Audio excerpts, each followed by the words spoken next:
Deus castigando o povo pelo seu desprezo com ele. Vamos ver Deus usando o anticristo como uma ferramenta para fazer várias coisas que ele quer que aconteça.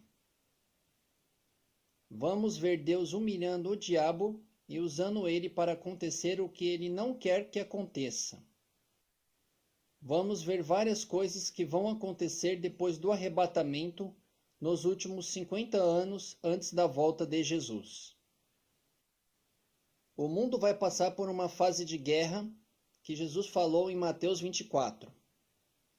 As guerras serão feitas pelos homens mais ricos do mundo, chamados de Illuminatis, subornando presidentes para fazerem guerras. O objetivo deles é diminuir a população, matando o povo na guerra, e fazer o povo aceitar um único presidente para o mundo todo. Eles vão passar a ideia de que, tendo um único presidente para o mundo todo, não vai mais existir guerras. Assim, os ricos vão conseguir ter um governo mundial para controlar o povo como querem. O povo vai gostar da ideia de ter um único presidente para o mundo todo, porque pensam que assim não vai mais existir guerras. O objetivo dos ricos é diminuir a população para ter a terra livre e manter uma população pequena só para sustentar eles. Quando existir um único presidente para o mundo todo, os cristãos fiéis vão pregar contra ele, falando que ele é o anticristo. Os cristãos que pregam contra o anticristo serão poucos. O cristianismo quase todo vai desprezar o aviso do Apocalipse que virá um presidente para o mundo todo, que será o anticristo, e vai apoiar ele. O anticristo vai perseguir os cristãos que pregam contra ele e vai mandar fechar suas igrejas e tirar seus meios de comunicação. Depois dessa perseguição, acontece o arrebatamento dos cristãos fiéis e eles vão desaparecer. Isso vai acontecer em um ano de jubileu, no dia da festa de trombetas.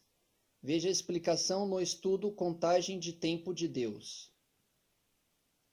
O arrebatamento vai levar os cristãos fiéis para o seio de Abraão, para não passarem pelos sofrimentos do Apocalipse. Muitos cristãos não foram levados no arrebatamento, e quando virem o que aconteceu, vão ficar firmes com Jesus. Esses cristãos resistem contra o anticristo e não aceitam a marca de comércio dele, e morrem. Esses recebem a vida eterna na primeira ressurreição, junto com os que foram arrebatados e com todos que serviram a Deus nos 6.000 anos. A passagem que eu vou ler agora fala sobre os cristãos que não foram arrebatados e foram mortos pelo anticristo. A passagem está em Apocalipse, capítulo 20, versos 4 a 6. E vi tronos, e assentaram-se sobre eles, e foi-lhes dado o poder de julgar. E vi as almas daqueles que foram degolados pelo testemunho de Jesus e pela palavra de Deus, e que não adoraram a besta, nem a sua imagem, e não receberam o sinal em suas testas, nem em suas mãos. E viveram e reinaram com Cristo durante 1000 anos. Mas os outros mortos não reviveram, até que os 1000 anos se acabaram. Esta é a primeira ressurreição. Bem-aventurado e santo aquele que tem parte na primeira ressurreição. Sobre estes não tem poder a segunda morte, mas serão sacerdotes de Deus e de Cristo e reinarão com ele 1000 anos. O anticristo vai matar todos os cristãos que fazem oposição contra ele. Depois disso, Deus começa a mandar as pragas que estão escritas no Apocalipse sobre o povo que apoia o anticristo. A pregação da palavra de Deus avisou o mundo todo que viria um presidente para o mundo todo, que seria o anticristo. O povo rejeitou esse aviso e quando o anticristo apareceu, o povo recebeu ele com adoração. Deus manda as pragas que estão escritas no Apocalipse sobre o povo por 2 motivos. porque rejeitaram o concerto com ele pela sua palavra e preferiram viver no pecado. Porque rejeitaram o aviso do Evangelho que viria um presidente mundial que seria o Anticristo e receberam ele com adoração. As passagens que falam sobre as pragas são essas que estão aí na tela. Deus vai mandar as pragas do Apocalipse para matar todos os pecadores que desprezam ele. Vai acabar com o tempo de pecado e maldade no mundo, igual fez no dilúvio, para fazer um novo recomeço. Só vai deixar vivas as pessoas com o coração disposto a amar a ele e a buscar a ele, para entrarem no 7º milênio, e o mundo será um lugar de paz. Pelo tempo de vida que o Anticristo vai ter, 70 a 80 anos, é certeza que o arrebatamento e a volta de Jesus acontecem em anos de jubileu seguidos. Porque o Anticristo persegue os cristãos fiéis, que são arrebatados no ano de jubileu, e no próximo ano de jubileu, o Anticristo morre diante de Jerusalém na volta de Jesus. No calendário de Deus, o arrebatamento acontece no ano 5.950 e a volta de Jesus no ano 6.000. Veja a explicação sobre isso no estudo Contagem de Tempo de Deus. Vai ser os últimos 50 anos do pecado solto no mundo. Vai ser um período de Deus limpar a terra igual fez no dilúvio, para a terra estar preparada para o 7º milênio. No começo desses 50 anos, o mundo todo adora o Anticristo. Deus manda 2 testemunhas suas pregar para o povo se arrepender e ter uma chance de salvação. Essas 2 testemunhas vêm no meio das pragas para as pessoas conhecerem as mentiras do Anticristo e terem uma chance de escapar e terem a vida eterna. Estas testemunhas têm o poder de Deus para fazer grandes sinais para ficar claro para o povo que são enviados por Deus. O Anticristo traz um grande engano para o povo, mas Deus deu um grande escape através das 2 testemunhas. A passagem que fala sobre as 2 testemunhas está em Apocalipse, capítulo 11, versos 3 a 13. E darei poder às minhas 2 testemunhas, e profetizarão por 1260 dias, vestidas de saco. Essas são as 2 oliveiras e os 2 castiçais que estão diante do Deus da terra. E se alguém lhes quiser fazer mal, fogo sairá da sua boca e devorará os seus inimigos. E se alguém lhes quiser fazer mal, importa que assim seja morto. Estes têm poder para fechar o céu, para que não chova nos dias da sua profecia, e têm poder sobre as águas para convertê-las em sangue, e para ferir a terra com toda sorte de pragas, todas quantas vezes quiserem. E quando acabarem o seu testemunho, a besta que sobe do abismo lhes fará guerra, e os vencerá e os matará. E jazerão seus corpos mortos na praça da grande cidade, que espiritualmente se chama Sodoma e Egito, onde o seu Senhor também foi crucificado. E homens de vários povos, e tribos, e línguas, e nações, verão seus corpos mortos por 3 dias e meio, e não permitirão que os seus corpos mortos sejam postos em sepulcros. E os que habitam na terra se regozijarão sobre eles, e se alegrarão, e mandarão presentes uns aos outros, porque esses 2 profetas tinham atormentado os que habitam sobre a terra.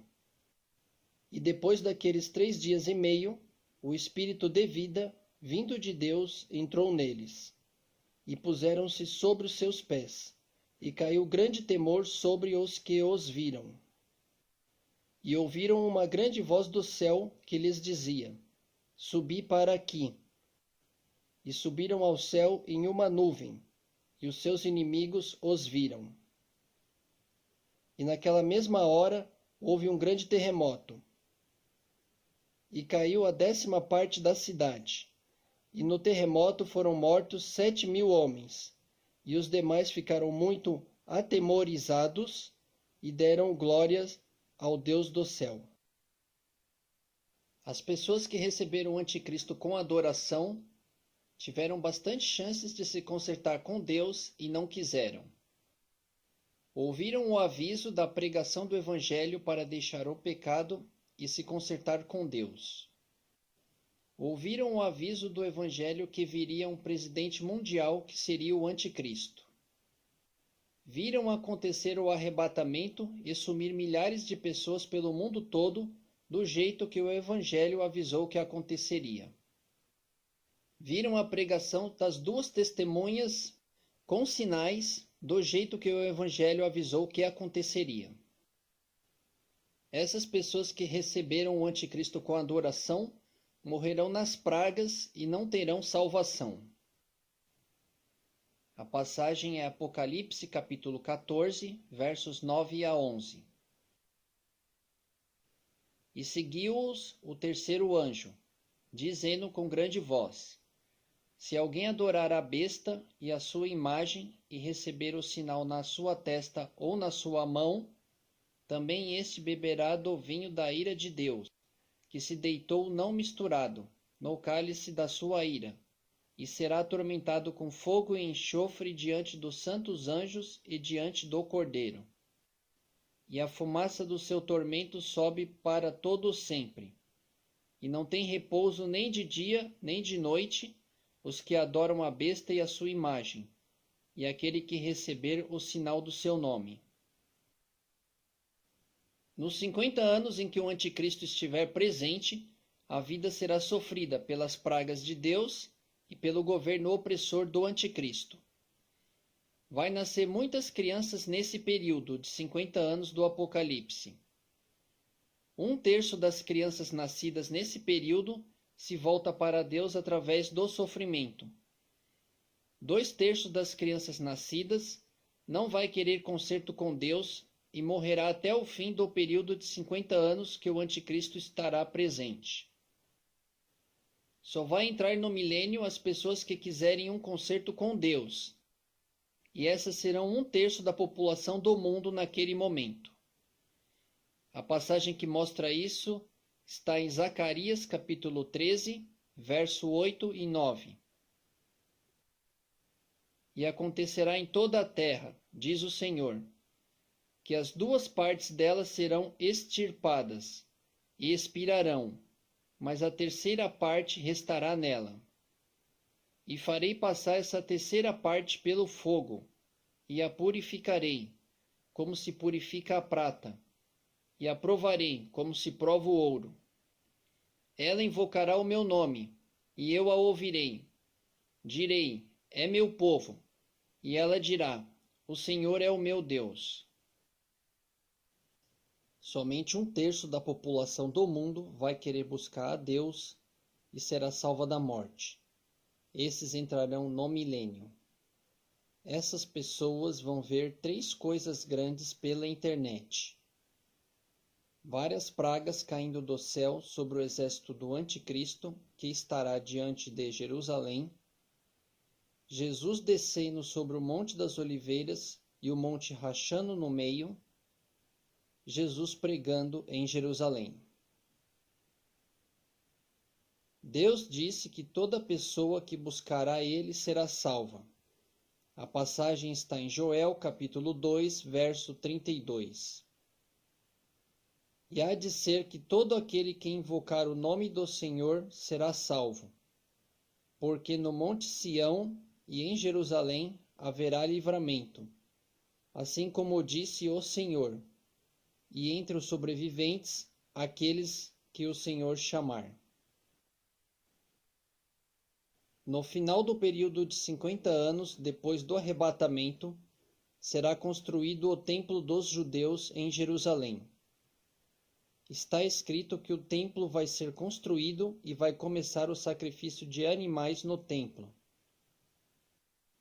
Depois de 1290 dias, o anticristo vai tomar o templo, tirar o sacrifício de animais para Deus vai colocar uma imagem ou símbolo seu no templo e vai exigir que o mundo todo adore a ele ali. A passagem é Daniel capítulo 12, verso 11. E desde o tempo em que o contínuo sacrifício for tirado e posta a abominação desoladora, haverá 1290 dias. Outra passagem, 2 Tessalonicenses capítulo 2, versos 3, 4, 8 e 9. Ninguém de maneira alguma vos engane, porque não será assim sem que antes venha a apostasia e se manifeste o homem do pecado, o filho da perdição, o qual se opõe e se levanta contra tudo o que se chama Deus, ou se adora, de sorte que se assentará como Deus no templo de Deus, querendo parecer Deus. E então será revelado o iníquo, a quem o Senhor desfará pelo assopro da sua boca, e aniquilará pelo esplendor da sua vinda. A esse, cuja vinda é segundo a eficácia de Satanás, com todo o poder e sinais e prodígios de mentira. Outra passagem, Daniel capítulo 11, verso 31. E sairão a ele uns braços, que profanarão o santuário e a fortaleza, e tirarão o contínuo sacrifício, estabelecendo a abominação desoladora. Jesus falou sobre o momento em que o anticristo vai estar dentro do templo. A passagem é Mateus capítulo 24, verso 15. Quando, pois, virdes a abominação da desolação, de que falou o profeta Daniel, está no lugar santo, quem lê, entenda. O contínuo sacrifício é o sacrifício de animais para Deus no templo. A abominação desoladora é o anticristo tomando o templo e colocando nele uma imagem sua ou símbolo seu para o mundo todo adorar ele ali. Os judeus só adoram o Deus de Israel e não aceitam ídolos, e vão lutar contra o anticristo para tirar ele de dentro do templo. O anticristo vai trazer exércitos de vários países para lutar contra Israel e vai vencer Israel na guerra. Vai colocar seu exército na frente de Jerusalém e no campo Megido, para garantir que a adoração para ele dentro do templo de Deus vai continuar. Jesus falou que o tempo em que o anticristo estará no templo, sendo adorado, será o momento de maior aflição no mundo. O sol e a lua vão escurecer, as estrelas vão cair do céu, as ondas do mar vão estar muito agitadas, e muitas pessoas vão desmaiar de terror pelo medo do que está para acontecer no mundo. A passagem é Mateus capítulo 24, versos 21, 22 e 29. Porque haverá então grande aflição, como nunca houve desde o princípio do mundo, até agora, nem tampouco há de haver. E se aqueles dias não fossem abreviados, nenhuma carne se salvaria, mas por causa dos escolhidos serão abreviados aqueles dias. E logo depois da aflição daqueles dias, o sol escurecerá, e a lua não dará sua luz, e as estrelas cairão do céu, e as potências do céu serão abaladas. Outra passagem, Lucas capítulo 21, versos 25 e 26. E haverá sinais no sol, e na lua, e nas estrelas, e na terra angústia das nações, em perplexidade pelo bramido do mar e das ondas. Homens desmaiando de terror, na expectação das coisas que sobrevirão ao mundo, porquanto as virtudes do céu serão abaladas. O profeta Daniel falou que o anticristo vai ser derrubado sem intervir mão de homem. Ele será derrubado pelo próprio Deus. A passagem está em Daniel, capítulo 8. Se levantará um rei feroz de cara e será entendido em adivinhações. E se fortalecerá a sua força, mas não pelo seu próprio poder, e destruirá maravilhosamente e prosperará, e fará o que lhe aprouver, e destruirá os fortes e o povo santo. E pelo seu entendimento também fará prosperar o engano na sua mão, e no seu coração se engrandecerá e destruirá muitos que vivem em tranquilidade. E se levantará contra o príncipe dos príncipes, mas sem mão será quebrado. No dia 1335 do templo, Jesus volta e vence o anticristo. A passagem está em Daniel, capítulo 12, verso 12. Bem-aventurado o que espera e chega até 1335 dias. A morte do anticristo acontece no dia 1335 do templo. Ele vai estar em Jerusalém sendo adorado por muitos, e pelo mundo todo vai ter pessoas adorando a ele. O seu exército vai estar diante de Jerusalém e no campo Megido, para garantir que a adoração para ele vai continuar. O mundo todo vai ver pela internet cair do céu pedras e outras pragas sobre o exército do anticristo e sobre todos que adoram a ele.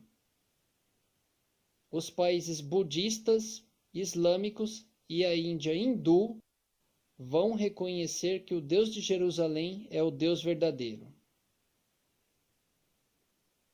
A passagem que fala das pragas caindo sobre o anticristo e sobre todos que adoram a ele é Ezequiel capítulo 38, versos 22 e 23. E contenderei com ele por meio da peste e do sangue, e uma chuva inundante, e grandes pedras de saraiva.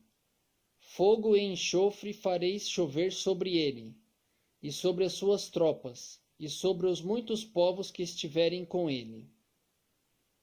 Assim eu me engrandecerei e me santificarei, e me darei a conhecer aos olhos de muitas nações, e saberão que eu sou o Senhor. Depois será a morte do anticristo e do seu exército, e de todos no mundo que adoram a ele. Está escrito que eles estarão de pé, e a sua carne apodrecerá, e cairão mortos. A passagem é Zacarias, capítulo 14, verso 12. E esta será a praga com que o Senhor ferirá a todos os povos que guerrearam contra Jerusalém. A sua carne apodrecerá. Estando eles em pé, lhes apodrecerão os olhos nas suas órbitas, e a língua lhes apodrecerá na sua boca. Jesus falou que se aqueles dias do anticristo no templo não fossem abreviados, ninguém se salvaria, mas por causa dos seus escolhidos serão abreviados.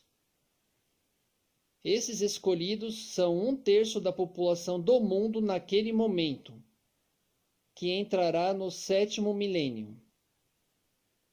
Os dias serão abreviados e serão 45 dias. O anticristo vai ficar no templo do dia 1290 até o dia 1335 do templo. O dia 1335 da construção do templo é o dia da volta de Jesus e cai no dia da festa da expiação, dia 10 do 7º mês do calendário judaico, e será no ano de jubileu. O ano de jubileu nós já sabemos onde está caindo. Veja no estudo Contagem de Tempo de Deus. Veja a sequência de tempo nos últimos 50 anos. O arrebatamento acontece no ano de jubileu, no dia da festa de trombetas, dia 1º do 7º mês do calendário judaico, depois que o anticristo destruir todo o poder dos cristãos fiéis. A volta de Jesus acontece no próximo ano de jubileu, 50 anos depois do arrebatamento. A volta de Jesus acontece no dia da festa de expiação, dia 10 do 7º mês do calendário judaico. O templo é construído 1335 dias antes da festa da expiação do ano de jubileu da volta de Jesus. O templo funciona para Deus por 1290 dias e o anticristo toma o templo. O anticristo fica no templo por 45 dias. Jesus volta no dia da festa da expiação do ano de jubileu e vence o anticristo. No calendário de Deus, esse ano será o ano 6000, que é o último ano do período de 6000 anos. O ano 6001 é o primeiro ano do 7º milênio, que é tempo de descanso do pecado solto no mundo, do sofrimento e do diabo. Veja que existe uma ligação entre a construção do templo e o dia da volta de Jesus. O templo é construído e depois de 1335 dias, Jesus volta. Por isso, o templo só pode ser construído no dia certo. E para isso acontecer assim, Deus está usando os muçulmanos para ocupar o lugar do templo com o seu santuário islâmico, para os judeus não construírem o templo antes do dia certo. Se os judeus tentarem tirar aquele santuário dali, os muçulmanos entram em guerra. Deus está usando os muçulmanos também para manter enterrado o portão oriental que Jesus entrou com o burrinho em Jerusalém. Porque eles têm um cemitério muçulmano por fora de Jerusalém, de frente com o portão oriental, e não aceitam escavações nos seus cemitérios. Se alguém tentar, eles entram em guerra. Assim o portão está fechado até o dia de Jesus voltar. Deus está usando os muçulmanos para manter o lugar do templo ocupado até o dia certo do templo ser construído e para manter o portão oriental fechado até o dia de Jesus voltar. Os homens mais ricos do mundo estão formando um governo mundial e o mundo vai ter um único presidente para o mundo todo, que será o anticristo. A intenção desses ricos é dominar o mundo e diminuir a população mundial em 90% do que ela é hoje. Eles querem a terra limpa para eles e uma população pequena só para sustentar eles. O processo de formação do governo mundial chama Nova Ordem Mundial e está acontecendo desde há muito tempo atrás. Muitas pessoas pensam que o anticristo é trazido ao mundo pelo diabo para fazer destruição no mundo e lutar contra Deus. Mas não é assim. Deus está controlando tudo e está por cima do diabo e de todos os ricos Illuminates. Deus vai humilhar o diabo dele ter que fazer o que ele não quer que aconteça. Deus está usando os ricos Illuminati para formar a estrutura de um governo mundial sem eles saberem. O anticristo é trazido por Deus e usado como uma ferramenta por vários motivos. Agora vamos ver os motivos por que Deus quer que exista o anticristo. Deus vai usar o anticristo para castigar o povo do mundo todo por rejeitarem a ele, sua vontade e o seu sacrifício e viverem no pecado. O mundo todo vai ouvir sobre Jesus e sobre o seu sacrifício para dar a eles o perdão. mas vão estar desprezando a ele, desprezando a sua vontade e o seu sacrifício, e estarão vivendo no pecado. A Sodoma vai voltar pior do que foi no tempo de Abraão, com todo tipo de pecado sexual, sendo bem visto pelo povo, apoiado abertamente pela maioria. A pregação do Evangelho avisou a todos no mundo todo que logo viria um anticristo, prometendo resolver os problemas do mundo. O povo desprezou a palavra de Deus e recebeu o anticristo com adoração. Deus usa o anticristo para castigar o povo. Isso é mostrado quando um anjo de Deus derrama uma taça sobre o trono da besta. Isso significa que Deus mesmo vai instigar o anticristo a oprimir o povo do mundo terrivelmente e fazer o povo sofrer bastante, porque rejeitaram Jesus e receberam o anticristo com adoração. A passagem está em Apocalipse, capítulo 16, verso 10. E o quinto anjo derramou a sua taça sobre o trono da besta, e o seu reino se fez tenebroso, e eles mordiam as suas línguas de dor. Deus usa o anticristo para trazer os exércitos do mundo todo para lutar contra Jerusalém, para ele vencer a guerra e o povo do mundo todo ver que o Deus de Jerusalém é o Deus verdadeiro. Todas as pessoas do mundo que seguem outras religiões, budismo, hinduísmo, islamismo, vão ver Deus mandando pragas do céu sobre o exército do mundo todo diante de Jerusalém, e vão reconhecer que o Deus de Jerusalém é o Deus verdadeiro. A passagem que mostra isso está em Ezequiel, capítulo 38, versos 15 e 16. Virás, pois, do teu lugar, das bandas do norte, tu e muitos povos contigo, montados todos a cavalo, grande ajuntamento e exército numeroso. E subirás contra o meu povo Israel, como uma nuvem, para cobrir a terra. No fim dos dias, sucederá que hei de te trazer contra a minha terra, para que as nações me conheçam a mim, quando eu me houver santificado em ti, aos seus olhos, ó Gog. Outra passagem sobre isso. Joel capítulo 3, versos 1 e 2. Porquanto, eis que naqueles dias, naquele tempo, em que removerei o cativeiro de Judá e de Jerusalém, congregarei todas as nações, e as farei descer ao vale de Josafá, e ali com elas entrarei em juízo, por causa do meu povo e da minha herança Israel, a quem eles espalharam entre as nações, repartindo a minha terra. Outra passagem, Zacarias capítulo 12, versos 2 e 3. Eis que eu porei Jerusalém como um copo de tremor para todos os povos em redor, e também para Judá, quando do cerco contra Jerusalém.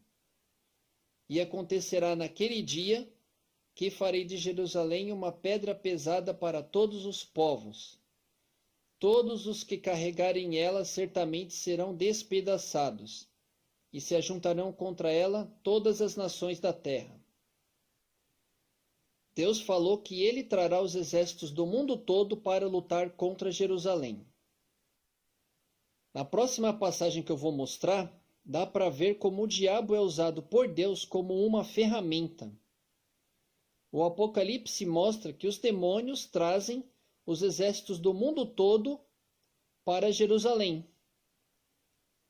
Deus tem um controle tão grande na sua mão que ele obriga o diabo a trazer os exércitos do mundo todo diante de Jerusalém, para ele queimar todo esse exército ali, e o mundo todo reconhecer o Deus de Jerusalém como o único Deus verdadeiro. Deus humilha o diabo, obrigando ele a fazer a preparação para acontecer o que ele não quer. o mundo todo reconhecendo o Deus de Jerusalém como o Deus verdadeiro. O diabo passa a humilhação de ter que levar os exércitos do mundo todo diante de Jerusalém, sabendo que Deus vai queimar todo esse exército ali e que por esse sinal o mundo todo vai reconhecer o Deus de Jerusalém como o único Deus verdadeiro. A passagem está em Apocalipse, capítulo 16, versos 12 a 14 e verso 16. E o sexto anjo derramou a sua taça sobre o grande rio Eufrates, e a sua água secou, para que se preparasse o caminho dos reis do Oriente. E da boca do dragão, e da boca da besta, e da boca do falso profeta, vi sair 3 espíritos imundos, semelhantes a rãs. Porque são espíritos de demônios, que fazem prodígios, os quais vão ao encontro dos reis de todo o mundo, para os congregar para a batalha, naquele grande dia do Deus Todo-Poderoso. E os congregaram no lugar que em hebreu se chama Armagedon. Deus usa o anticristo para fazer uma limpeza em Jerusalém, tirando todos os pecadores dela, porque Jesus vai descer sobre o Monte das Oliveiras e vai entrar na cidade. E só pode estar lá as pessoas certas para receber ele. A passagem está em Zacarias, capítulo 14, versos 2 e 3. Porque eu ajuntarei todas as nações para a peleja contra Jerusalém, e a cidade será tomada, e as casas serão saqueadas, e as mulheres forçadas, e metade da cidade sairá para o cativeiro, mas o resto do povo não será expulso da cidade. E o Senhor sairá e pelejará contra estas nações, como no dia em que pelejou no dia da batalha. Deus quer o anticristo no templo porque essa é a última afronta do diabo contra ele. O diabo é um tipo de anjo chamado querubim, que queria sentar em um trono do lado de Deus e receber louvor de todos os anjos. Mas não conseguiu isso lá e foi expulso do céu, porque Deus não divide seu louvor com ninguém. Agora Deus vai permitir o diabo sentar no templo dele em Jerusalém por um tempo e receber adoração. O diabo estará recebendo adoração através do anticristo. Quando o povo estiver adorando o anticristo, estará adorando o diabo junto. O diabo nunca conseguiria tomar o templo, mas Deus quer deixar ele sentar ali e ter adoração por um momento, porque esta é a afronta máxima que o diabo pode fazer contra ele. Ali será o último momento do diabo solto no período de 6.000 anos, corrompendo o mundo todo. O diabo sempre quis ter adoração no trono, e Deus vai permitir ele ter adoração dentro do templo em Jerusalém, antes de mandar ele queimar no abismo.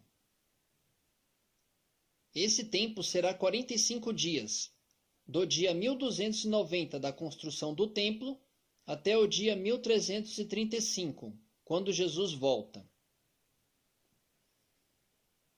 No dia 1335 da construção do templo, Deus manda bolas de fogo sobre o anticristo e seu exército e faz o corpo deles apodrecer e todos caem mortos.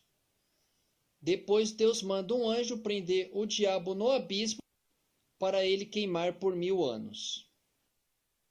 Passagem que mostra o detalhe dos dias que o anticristo vai ficar no templo está em Daniel capítulo 12, verso 11 e 12. E desde o tempo em que o contínuo sacrifício for tirado e posta a abominação desoladora, haverá 1290 dias. Bem-aventurado o que espere chega até 1335 dias. Então o templo vai ser construído, vai passar 1290 dias do contínuo sacrifício para Deus. Quando chega no dia 1290, o anticristo toma o templo, ele fica 45 dias dentro do templo. Quando chega no dia 1335 da construção do templo, Jesus volta e vence o anticristo. As passagens sobre o anticristo tomando o templo são essas que estão aí na tela.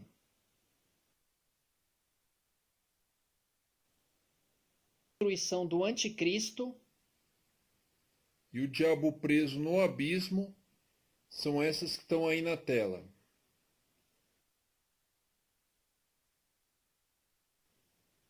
Depois do arrebatamento, Deus age com força e faz várias coisas. E castiga o povo do mundo todo com as pragas e com o anticristo. Mata todos os que não querem compromisso com ele. Humilha o diabo de ter que trazer os exércitos do mundo todo diante de Jerusalém para ser queimado ali. Manda o diabo para o abismo para ficar queimando. Jesus desce pessoalmente do céu e faz uma pregação em Jerusalém que converte o mundo todo.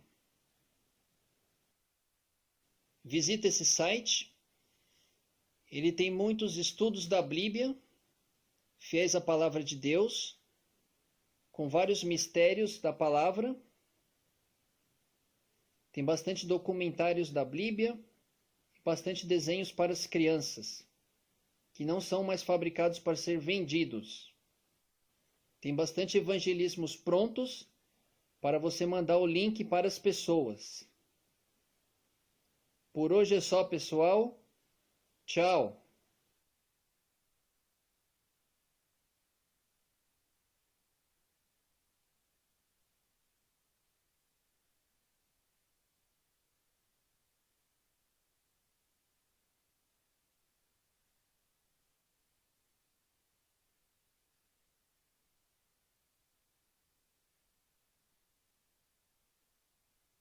Mencionei anteriormente que na doutrina de batismos temos pelo menos 4 batismos distintos na Bíblia. O batismo em Cristo, o batismo nas águas, nos vídeos anteriores já falei deles, mas a Bíblia também fala do batismo no Espírito Santo e em fogo. Nesse vídeo eu quero falar a respeito do batismo no Espírito Santo.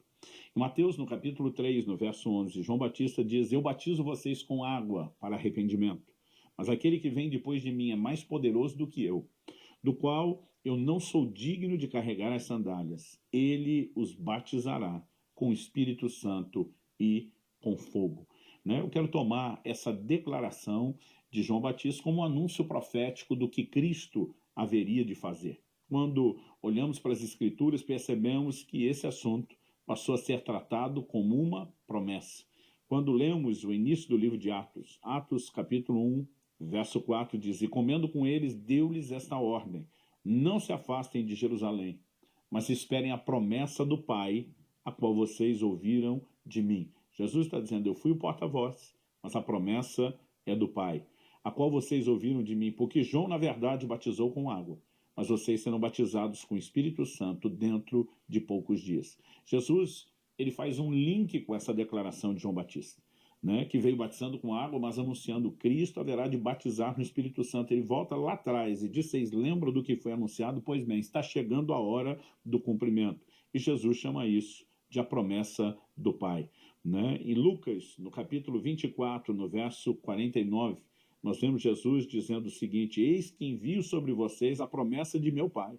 Permaneçam, pois, na cidade, até que vocês sejam revestidos do poder que vem do alto." Ele estava falando sobre permanecer em Jerusalém. Então nós lemos o verso 50. "Então Jesus os levou para fora até Betânia, e erguendo as mãos, os abençoou. E aconteceu que, enquanto os abençoava, ia se retirando deles, sendo elevado para os céus." A última instrução que Jesus dá antes de ser assunto aos céus diz respeito a ser batizado no Espírito Santo. No verso 8 de Atos 1, nós ainda lemos: "Mas vocês receberão poder ao descer sobre vocês o Espírito Santo, e serão minhas testemunhas, tanto em Jerusalém como em toda a Judéia, Samaria e até os confins da terra." O verso 9 diz: depois de ter dito isso, Jesus foi elevado às alturas à vista deles, e uma nuvem o encobriu dos seus olhos. A promessa do Pai. Jesus estava dizendo: antes de me ausentar, eu preciso que vocês se lembrem da promessa do Pai que eu comuniquei a vocês. Vocês precisam de um batismo. Lembrando que a palavra batismo significa mergulhar, imergir, ser colocado para dentro de. Quando falamos do batismo em Cristo, nós vimos que todos nós, em um só Espírito, fomos batizados. O Espírito Santo é quem nos leva a Cristo. Mas tão logo somos guiados a Cristo, Cristo está dizendo: e eu vou mergulhá-los no Espírito Santo. Sabe, nós precisamos entender que, se por um lado houve a promessa, por outro lado houve o cumprimento. Eles permaneceram em Jerusalém, continuaram ali perseverando em oração, né? O verso 14 de Atos 1 diz: todos esses perseveravam unânimes em oração com as mulheres, com Maria, mãe de Jesus, com os irmãos deles. E a Bíblia diz no verso 2: ao cumprir-se o dia de Pentecostes, estavam todos reunidos no mesmo lugar. De repente, veio do céu um som como de um vento impetuoso e encheu toda a casa onde estavam assentados. E apareceram distribuídas entre eles línguas como que de fogo, as quais pousaram sobre cada um deles. E todos ficaram cheios do Espírito Santo e começaram a falar em outras línguas, segundo o Espírito lhes concedia que falassem. Esse é o cumprimento inicial da promessa do Pai feita por Jesus. Ao olhar para o livro de Atos, e eu discordo quando alguns estudiosos dizem que o livro de Atos não serve para teologia sistemática, né? Romanos capítulo 15, verso 4 diz: tudo quanto foi escrito para nosso ensino foi escrito. Né? Não existe a distinção entre um livro que relata experiências e epístolas que ensinam a doutrina, dizendo um serve para sistematizar a teologia e o outro não. Né? Nós percebemos no livro de Atos que tudo aquilo que foi instruído e eles vivenciaram na prática nos mostra exatamente como que aquilo que foi prometido se cumpriu, como que foi desfrutado. Então, no livro de Atos, nós temos 3 experiências de pessoas sendo cheias do Espírito Santo, que entram na característica de descrição. Isso significa que tem detalhes. Mas nós temos outras 2 que elas entram na categoria de menção. Né? Há uma menção de que ocorreu e não há preocupação em se descrever os detalhes daquilo que aconteceu. E acredito que nós precisamos olhar para as 5 narrativas de pessoas sendo cheias do Espírito Santo, mas levando em conta a diferença entre a descrição, que dá detalhes, e a menção, que não dá detalhes. Descrição, nós temos 3 episódios. Menção, nós temos 2 episódios. Então, eu quero que você possa olhar comigo para o segundo momento onde nós temos uma descrição de gente sendo cheia do Espírito Santo. Atos, capítulo 10, nos mostra o apóstolo Pedro indo pregar por direção de Deus, liderado pelo Espírito Santo, ele indo pregar na casa de Cornélio. E a Bíblia diz, verso 44 de Atos 10, enquanto Pedro falava essas coisas, o Espírito Santo caiu sobre todos os que ouviam a mensagem. E os fiéis que eram da circuncisão, que tinham vindo com Pedro, admiraram-se, porque também sobre os gentios foi derramado o dom do Espírito Santo. Pois eles os ouviam falando em línguas e engrandecendo a Deus. Então Pedro disse, será que alguém poderia recusar a água e impedir que sejam batizados estes que, assim como nós, receberam o Espírito Santo? Então nós temos aqui uma segunda descrição. A terceira está em Atos, no capítulo 19. A palavra de Deus nos mostra que o apóstolo Paulo chega em Éfeso, encontra um grupo que se intitulava como discípulos, primeira pergunta que ele faz a eles: vocês receberam o Espírito Santo quando creram? Quando eles respondem, pelo contrário, nós nem mesmo ouvimos que existe o Espírito Santo, está no verso 2. Paulo pergunta, que batismos vocês receberam? Ele age como quem diz, não estou reconhecendo um evangelho que foi pregado da maneira como nós esperávamos. Eles respondem, o batismo de João. E aí Paulo explica, João realizou o batismo de arrependimento, dizendo ao povo que cresce naquele que viria depois dele, a saber, Jesus. Basicamente ele diz, Jesus já veio, já instituiu o seu próprio batismo, não só na água, mas tem uma experiência espiritual chamada batismo no Espírito Santo. Batismo na água ensina, como já falamos em vídeos anteriores, a experiência do batismo em Cristo. Mas há uma outra experiência espiritual não sacramental, como o das águas. Não é um rito como esse se caracteriza, mas é uma experiência espiritual como o primeiro, de ser cheio do Espírito Santo, uma experiência que é chamada de batismo, um mergulho, uma imersão, ser colocado para dentro de Deus. Verso 5 diz: eles, tendo ouvido isso, foram batizados no nome do Senhor Jesus, aqui presume-se o batismo nas águas. E quando Paulo lhes impôs as mãos, o Espírito Santo veio sobre eles, e tanto falavam em línguas como profetizavam. Eram ao todo uns 12 homens. Eu li agora os versículos 5, 6 e 7 de Atos 19. Aqui nós temos a descrição do cumprimento da promessa. E agora eu quero passar para mais duas menções. Uma delas está em Atos, no capítulo 8. A Bíblia nos fala a respeito de Filipe evangelizando Samaria. O poder de Deus estava se manifestando naquela cidade, né? O verso 12 diz que muitos iam sendo batizados, homens e mulheres. Mas o verso 14 de Atos 8 diz: quando os apóstolos que estavam em Jerusalém ouviram que o povo de Samaria tinha recebido a palavra de Deus, enviaram-lhes Pedro e João. Chegando ali, oraram por eles para que recebessem o Espírito Santo, pois o Espírito ainda não havia descido sobre nenhum deles. Tinham apenas sido batizados em nome do Senhor Jesus. Então lhes impuseram as mãos e eles receberam o Espírito Santo. Então, nós olhamos aqui para uma menção. Não temos detalhes de como foi a experiência. A Bíblia menciona que ela aconteceu. E temos um outro exemplo bíblico, também como esse, caracterizado como menção, que é quando o apóstolo Paulo se converte. A Bíblia diz, no versículo 9, que ele esteve 3 dias sem ver, durante os quais nada comeu nem bebeu. Nesse interim, a Bíblia diz que o Senhor aparece para um discípulo chamado Ananias, lhe comunica onde Paulo está e o envia com uma missão de ministrar a vida de Paulo. No verso 17, a Bíblia diz: Ananias foi, entrando na casa, impôs as mãos sobre Paulo, dizendo: Saulo, irmão, o Senhor Jesus, que apareceu a você no caminho para cá, me enviou para que você volte a ver e fique cheio do Espírito Santo. Imediatamente caíram dos olhos de Saulo umas coisas parecidas com escamas, e ele voltou a ver, e a seguir levantou-se e foi batizado. Depois de comer, sentiu-se fortalecido. Então nós temos, nesses 5 exemplos, o cumprimento da promessa, mencionada em Atos, no capítulo 1. Eu e você precisamos também reconhecer que depois de Pedro ter pregado na casa de Cornélio, um dos exemplos que nós já citamos, quando ele volta a Jerusalém e ele se refere àquilo que havia acontecido lá, né? Ele diz assim no verso 15 de Atos 11: quando comecei a falar, o Espírito Santo caiu sobre eles, como também sobre nós no princípio.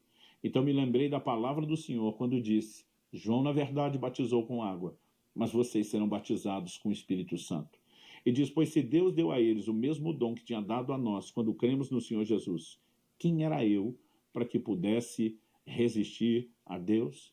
Quando os demais ouviram isso, acalmaram, se glorificaram a Deus, dizendo: então também aos gentios Deus concedeu o arrependimento para a vida. Essa observação de que o que acontece lá está relacionado com a promessa de Jesus também é importante. Agora, a pergunta a ser feita é: em primeiro lugar, falei de uma promessa. Em segundo lugar, destacamos o cumprimento. E agora, em terceiro lugar, a pergunta é: o que é, quando falamos de definição, o que é o batismo no Espírito Santo?